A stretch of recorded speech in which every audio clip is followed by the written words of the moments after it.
Over the years, we've learned to balance my ultralight backpacker mentality with his need for photo gear.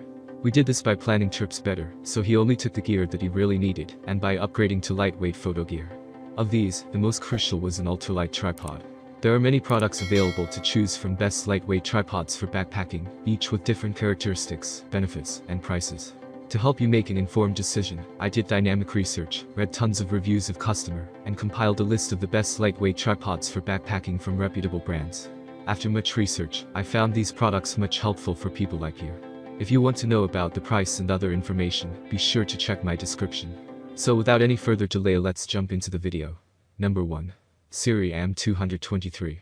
Siri recently released their AM2 series of traveler tripods. Of the series, the AM223 is the most impressive for lightweight backpacking. The tripod itself is only 1.17 pounds, and it comes out to 1.62 pounds with the ball head. Because there isn't a center column, the tripod folds up very compactly and is easy to carry. The max load of the tripod is 31 pounds. However, the included B00K ball head only has a max load of 22 pounds. This ball head is suitable for most needs, but is far from the best. You might want to replace it with the A10R ball head. It has a higher max load and more features like friction control. The tripod performs really well in the backcountry. It is quick to set up the lock in place. The option for spiked legs is really useful in the grass. The leg locking system is semi-automatic, but only has one position, plus a 90-degree option. This makes it possible to set up the tripod on uneven surfaces, but with a lot of limitations. Number 2. Slik Mini Pro V. If you find yourself bringing a larger tripod on backpacking trips but never actually need it, then it's worth considering the Slik Mini Pro V tripod. It's definitely tiny and compact and weighs in at 0.8 pounds. I wish it were lighter for its size, but considering it is dirt cheap in photo dollars, it's no surprise that it's a bit heavier. As the tripod only has a height range of 6 to 9 inches, it is obviously limited. Yet, there is still a center column and 2 leg sections which allow you to get some flexibility in shot heights. You can also utilize the center column as a chest pod. The tripod has plastic leg locks which will probably break if abused. It should be fine against your pack while backpacking, but definitely don't leave it outside in bad weather. A small gripe. I wish they could have made the center column slightly longer. As it is now, the camera can't be tilted straight downward for vertical shots. Number 3. Siri T025X. The Siri T025X has been on the market for years now, but it still remains the top tripod with many backpackers, especially those using lightweight mirrorless cameras. The tripod is also suitable for lighter DSLR cameras too. The main perk of the Siri T025X is it weighs just 2 pounds with the included Across-Swiss compatible C10X ball head.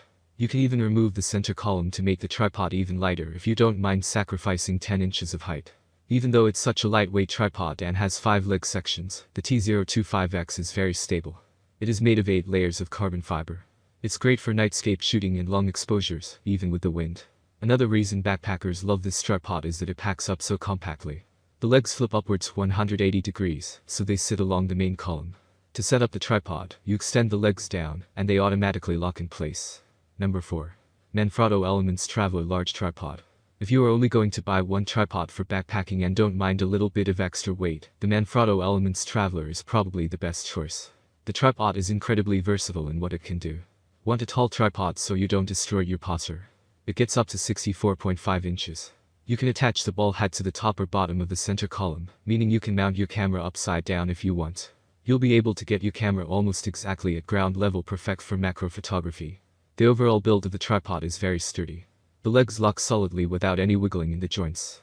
Yes, 5 joints mean it takes some time to extend the tripod, but this is what you'd expect on a full-length travel tripod. The ball head which is included with the tripod is of good quality, and operates smoothly even in bad weather or sandy areas. Number 5. Manfrotto Roadtrip S Carbon Fiber. In a lot of ways, the Roadtrip S is almost identical to the Manfrotto Elements Traveler. They are both carbon fiber, turn into monopods, and have similar heights, max loads, and functionality. The Roadtrip S is actually slightly lighter and compacts down to 2 inches smaller. The Roadtrip S is also significantly cheaper than the 2 tripods. The main reason is that Manfrotto is a more reputable brand. Their tripods have been proven to hold up over the long run. While the Manfrotto does perform well, it takes a lot of use to really see how a tripod holds up. The Manfrotto also doesn't have some extra features, like being able to mount the ball head on the bottom of the center column for macro photography. The bottom line. If you want a light compact carbon fiber tripod at an affordable price and don't mind taking a risk on generic brand gear, then get the Manfrotto Roadtrip S. That's all from my end. I make helpful video daily, so do subscribe my channel and hit the bell notification. To get more information, or if you want to know product price, please do check my description. For any kind of problem, please comment below, so I can help you further. Life is short, so enjoy every bit of your life with our cool products, as it's going to make your life much easier. Thanks for watching, have a great day.